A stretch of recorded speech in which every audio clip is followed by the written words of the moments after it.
L'échange que vous allez entendre est un entretien épistémique. Il s'agit d'une conversation asymétrique dans laquelle on s'intéresse à notre interlocuteur en lui posant des questions. Au travers de celle-ci, nous cherchons à comprendre les raisons qui motivent son avis.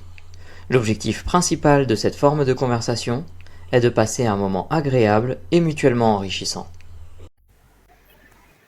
Salut. Salut Lightman.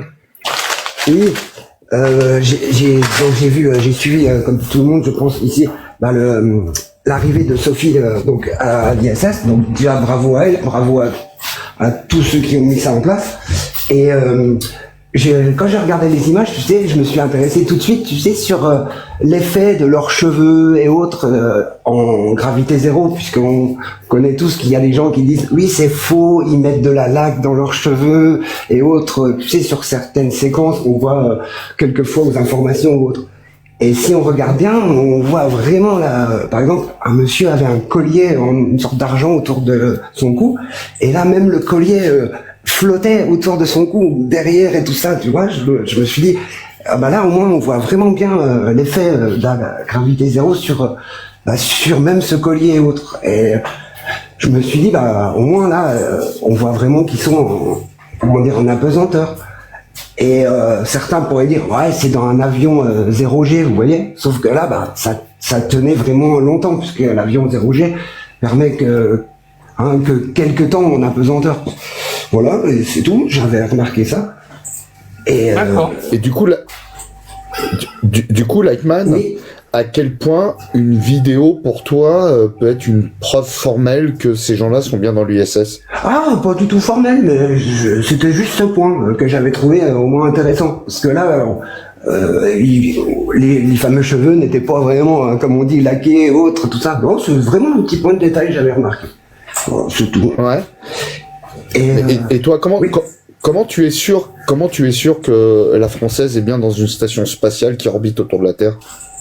Alors là, je pourrais pas très bon parce que j'ai pas été creusé savoir si c'est sûr ou pas. Mais pour moi, je te dis, j'ai suivi comme tout le monde. Après, je suis pas certes sûr, mais je sais pas comment expliquer ça.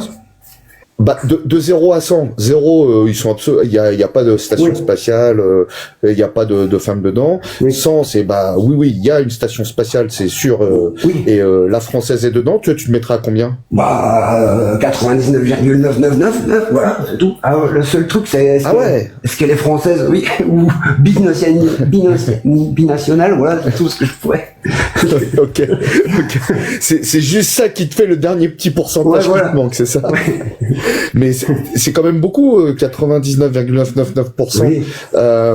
Qu'est-ce qui t'amène à avoir cette position aussi forte? Pourquoi pas 80, 90%? Pourquoi? Parce que l'ISS, on la voit très bien, on la voit passer, déjà elle existe. Il y a un site, je peux vous marquer en bas, Even Above, qui est vraiment bien fait, parce qu'il suffit d'aller sur ce site, taper sa localisation, et ce site vous indique les heures de passage de satellites, de l'USS et autres, dans quelle direction regarder, à quelle heure, et donc ça c'est vraiment bien, donc on la voit de nos yeux, hein. Sachant que l'ISS, elle fait le tour de la Terre en 1h30, de mémoire, elle va à plus de 28 000 km/h, enfin à peu près. Donc ça, on peut vraiment la voir. Ensuite, elle y a été. Il y a quand même beaucoup de préparation. Il y a 3 ans de préparation, il me semble, pour cette personne. Il y avait Claudine Aigneret aussi, donc il faut quand même la saluer, qui il y a 25 ans avait déjà été elle-même aussi, une Française. Donc voilà, tout ça, si le débat est lié, être sûr qu'elle y est, oui, moi j'en suis convaincu. Pas sûr, parce que voilà. D'accord. Convaincu. Du coup, ce site-là informatique qui permet de savoir exactement où est positionné le SS, on peut l'avoir de nos propres yeux. Toi, tu l'as déjà vu, toi, de tes propres yeux? Bien sûr. On voit même les panneaux solaires à certains moments quand ils se reflètent le soleil. On voit vraiment même les panneaux solaires. Oui, bien sûr. Ça, tu as vu ça, toi, de tes propres yeux, à l'œil nu? Oui, bien, à l'œil nu, oui. Oui. Ah, intéressant. Donc ça veut dire que les gens qui sont dans le chat ou moi-même, Oui. je me connecte sur ce site Oui. et je regarde les heures de passage. Oui. Et s'il fait nuit, parce que j'imagine que la journée tu dois pas pouvoir le voir non plus, il fait nuit, qu'il n'y ait pas de nuages, à l'œil nu je vais le voir passer dans le ciel. Tout à fait. Oui. Ah, intéressant. Et qu'est-ce qui différencierait le passage de l'ISS d'un simple satellite en orbite basse, par exemple? Alors oui, en fait, les satellites, Even Above le précise aussi, hein, les heures de passage de satellite. Et en fait, les satellites sont très petits, beaucoup plus haut. Le point que tu vas voir à l'œil nu, voilà, va être petit, beaucoup plus haut. Et bon, la vitesse, c'est autre chose, c'est à peu près pareil, je crois. Et l'ISS est beaucoup plus basse. Et quand je te dis beaucoup plus basse, c'est flagrant. Et c'est beaucoup plus gros à voir à l'œil nu. Et on voit aussi une sorte de forme, pas exactement un point. Parce que je te dis, on voit même les panneaux. Et quand je te dis, donc ça fait, oui, une orbite beaucoup plus basse. Il me semble. Ok. Je peux vérifier la altitude, mais c'est pas très haut. Voilà.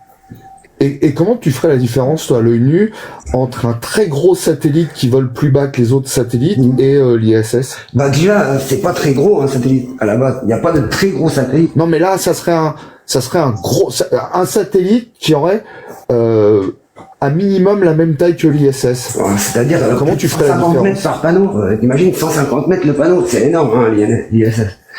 Donc oui, pour te répondre, bah en fait, tu le vois parce que les satellites sont beaucoup plus hauts, l'altitude. Donc tu peux pas, c'est impossible de se tromper. Enfin, quand vous le verrez de vos yeux, vous comprendrez. Ok. Donc si je comprends bien, il est impossible qu'on puisse placer un très gros satellite au même endroit ou sur la même orbite que la station spatiale ISS? Alors, un peu, ça, je n'ai pas le niveau pour te répondre. Par contre, oui, dans le sens de ta question, je comprends. Pour les différencier, tout ce que je pourrais te dire, c'est qu'on pourrait les différencier s'ils étaient à la même orbite ou même vitesse, tout ce que tu veux. Un, par les heures de passage, déjà, comme je te l'expliquais juste avant. Et deuxième chose aussi, s'ils ont des panneaux solaires, vu le reflet, je t'ai dit, c'est flagrant quand les panneaux reflètent le soleil. Si les satellites n'ont pas de panneaux solaires, bah, tu verrais la différence. Ok. Imaginons qu'un jour on se rende compte, c'est une expérience de pensée, qu'en fait il y a aussi dans l'espace proche de la planète Terre un très gros satellite de la taille de l'ISS avec des gros panneaux solaires et qui permet de faire du renseignement ou de produire de l'énergie, je ne sais quoi. Du coup, quelle serait ta deuxième meilleure explication pour dire que tu es sûr que l'ISS est bien là-haut et qu'il y a bien des gens dedans?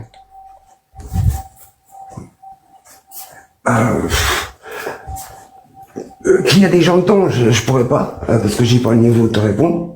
Que l'ISS est là-haut, ce que je vois passer, sachant que ça fait toutes les heures et demie, on peut, par exemple, comme il y a un léger décalage, moi je le regarde 1h30 après, il y a la même chose qui va passer sur un autre axe, et en fait, elle est pas tout le temps au-dessus de chez toi, si tu veux, à chaque fois, donc on peut s'amuser à faire l'expérience, quelqu'un va la voir, moi je la vois, et 1h30 après, quelqu'un d'autre va la voir, voilà. Donc ça, on sait qu'il y a quelque chose qui passe, et qu'on reconnaît étant l'ISS avec ses panneaux solaires, en l'occurrence. Par contre, qu'il y ait des gens dedans, je peux pas te répondre. Et juste, je vois dans le chat, il y a quelqu'un qui dit impossible à l'œil nu, je sais pas quoi, 40 bol. Non, Lightman, moi je lis pas les commentaires. Oui, je peux pas lire les commentaires. Moi, je vois il dit mytho et on la voit pas à l'œil nu, bah je l'invite à faire l'expérience, voilà. Point. Ok. Et moi je t'invite à pas regarder le chat, s'il te plaît. Ah oui, je tombe dessus à l'instant. Moi, je vais revenir sur une phrase intéressante que tu viens de me dire. Ok, t'arrives à faire la différence entre un gros satellite et l'ISS, mais tu me dis en même temps, par contre, qu'il y ait des gens dedans, ça, je ne peux pas te le dire, je ne peux pas te le confirmer. C'est bien ce que tu m'as dit. Le prouver, oui, parce que comment veux-tu que je le prouve? Ouais. Ah, du coup, si, pardon. Comment tu peux être... Excuse-moi, je sais comment. Attends, excuse-moi. Je sais comment. Ah oui, parce que justement... Vas-y. Et ben en fait, il y a un monsieur de l'Apollo Team qui s'appelle Bernard, qui est, peut-être vous avez déjà entendu, qui est spécialisé en radio amateur, lui. Et lui, il arrive même à échanger, à recevoir les discussions que ils envoient depuis l'ISS. Voilà. Donc, lui pourrait expliquer qu'il y a bien au moins des discussions qui partent de là-bas, parce qu'il arrive à trianguler tout ça, voilà. Ouais. Mais est-ce que pour toi c'est une preuve suffisante que ce monsieur arrive à entendre des discussions entre des gens potentiellement dans l'ISS et la NASA? Je pense que oui. Alors on pourrait dire que c'est envoyé depuis là sans qu'il y ait des gens dedans à la limite. Ça serait la seule, tu vois, le petit détail, quoi. Ouais. Voilà. Ouais. Donc si on considère qu'on pourrait peut-être capter des discussions radio alors qu'il y ait personne dedans, et que tu me dis que toi tu ne pourrais pas me dire ou me confirmer s'il y a des gens dedans, comment tu peux être sûr à 99,99999% que la française est à l'intérieur de l'ISS? Non, là c'est un peu, tu vois, je peux pas trop te répondre à ça, c'est vrai. Je sais pas, je peux pas te dire ça comme ça. Tu sais, moi je pensais pas que t'allais aller aussi loin dans les idées, mais je comprends la question. Moi, je vais pas te répondre alors que je peux pas te répondre. Et du coup, alors, est-ce que tu restes à 99,9% pour d'autres raisons, ou est-ce que tu changes ton niveau de certitude? Ah non, je reste comme ça. C'est sûr. Ah, d'accord. Et alors, je vais te reposer la première question. Qu'est-ce qui te fait te maintenir à 99,9%? Sachant que tu ne peux pas savoir s'il y a des gens dedans. Que la française est dedans. Qu'il y a des gens dedans, déjà, tout court. Non, mais excuse-moi, je sais pas, pour moi, c'est presque, je comprends pas vraiment l'idée, mais je t'entends, non, voilà, je peux pas aller plus loin que ça. Moi, tu vois, je regarde comme vous, mais je sais pas, je peux même pas te répondre, tu vois. Franchement. J'espère que je te mets pas dans l'embarras, hein. Le but c'est pas de t'embarrasser, c'est d'essayer de vraiment trouver ce qui t'amène à voir, parce que 99,9% pour nous c'est une échelle extrêmement haute, et qui on aimerait avoir en tout cas moi j'aimerais avoir le même niveau de certitude que toi, et à travers les preuves que toi ou les convictions que tu peux, ou les raisons que tu puisses avoir pour arriver à ce haut niveau, et du coup tu me dis qu'en fait c'est plus une intuition? Est-ce que je dois comprendre que c'est plus une intuition? C'est plutôt un recoupement de données, d'informations, c'est-à-dire il y a eu la préparation, à partir de vidéos que, à mon petit niveau, j'ai vu, la vidéo la suivi en direct, où elle monte dedans, avec d'autres personnes, la fusée part, ils sont dedans, après ils rejoignent, on a suivi toute la mission en direct, la capsule Samar et autres, on les voit rentrer à l'intérieur, voilà, après, tu vas me dire que c'est une vidéo, mais c'est tout. Mais bon, voilà. C'est des recoupements, si tu veux. Oui, est-ce que je peux comprendre que tu as un niveau de confiance très important dans la technologie et l'industrie spatiale, comme la NASA ou SpaceX, qui te font mettre ta confiance pleinement dans ces entreprises gouvernementales ou privées qui t'apportent les images de ce qu'ils sont en train de produire, c'est ça? Non, là parce que tu fais un amalgame. Là, on parlait de cette mission en l'occurrence précise. Là, oui, sur le coup, là, oui. Après, chaque sujet sont différents, bien sûr. Et puis, c'est comme si tu me demandais un peu, est-ce que Claudie Agnoret y a été aussi, par exemple, tu vois? Tu vois, c'est un peu la même. Donc, voilà. Et je voulais pas monopoliser la parole, tu vois, mais vraiment, c'est gentil. Non, mais c'était intéressant. Mais par contre, du coup, Lightman, si tu es d'accord, je vais demander à ProGeeks, à Clairette et à Galactic s'ils ont une petite question à emporter. Oui. Le principe, c'est une question qu'on garde avec soi. Elle n'apporte pas de réponse immédiate. Et ensuite, je te poserai ma dernière question. Avec plaisir. Si tu le veux bien. Alors, dans l'ordre, Galactic, ProGeeks et Clairette. Ouais, je vais juste poser une question à emporter, un peu en dehors. Pourquoi Lightman, tu voulais pas à la base faire un entretien, genre tu t'avais pas beaucoup de choses, alors qu'en fait j'ai entendu exprimer beaucoup de choses, quoi. Donc voilà, c'est juste une question qui n'appelle pas de réponse, mais c'était très bien. Voilà, c'est juste ça. Je peux te répondre quand même ou pas? Ah bah tu as le droit, oui, bien sûr. Bon, en fait, je me rappelais plus que c'était des entretiens, le principe c'était 15 minutes, et en fait, je suis monté comme dans n'importe quel live, juste dire cette histoire de gravité avec les cheveux, tu sais, qu'on voyait, voilà. Ah oui. Voilà. Puis aussi dire bravo à Sophie Odenau, voilà, pour ce qu'elle a fait, et bravo à tout le monde qui ont participé à cette mission. Voilà. Et après, il m'a posé des questions, donc j'ai répondu. Et voilà, mais c'est juste, voilà, t'avais largement de quoi faire un entretien, je suis sûr qu'il aurait pu durer plus longtemps. Mais bon, c'est très bien, hein, c'était pas du tout un reproche, au contraire. D'accord.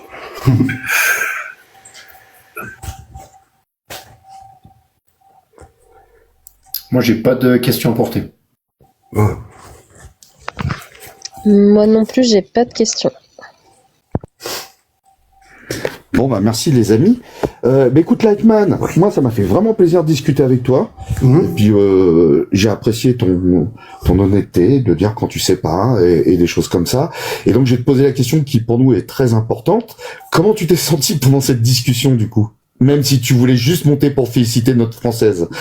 Bah, très bien, et je te remercie, partager aussi avec plaisir.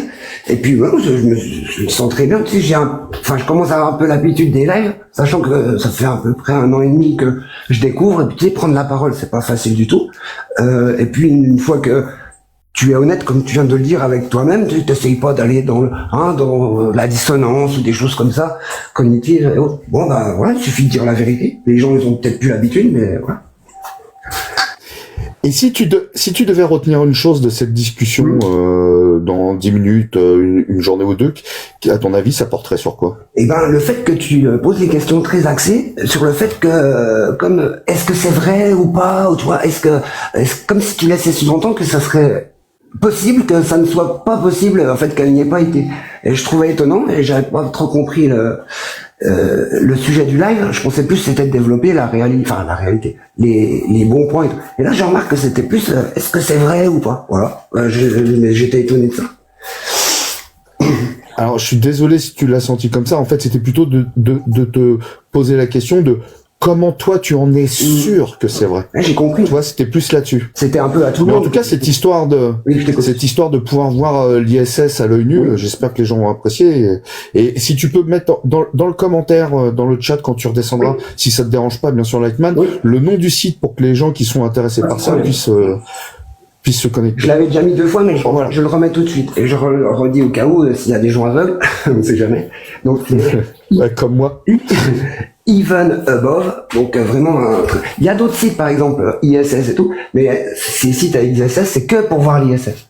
Even Above permet en fait de voir tous les objets qui passent, type satellite, vous voyez, et Starlink, ISS, et c'est vraiment, vous mettez votre localisation, c'est-à-dire votre ville, et non seulement il vous dira l'heure de passage, mais aussi dans quelle direction regarder et autres, hein. C'est vraiment super.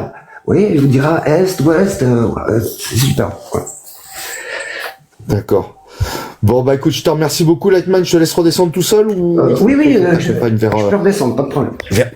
Ok, bonne fin de week-end à toi, bonne soirée. Merci. Et puis tu peux rester dans le chat pour écouter si tu veux. Avec plaisir. Vaquer à tes occupations. Allez, bonne soirée.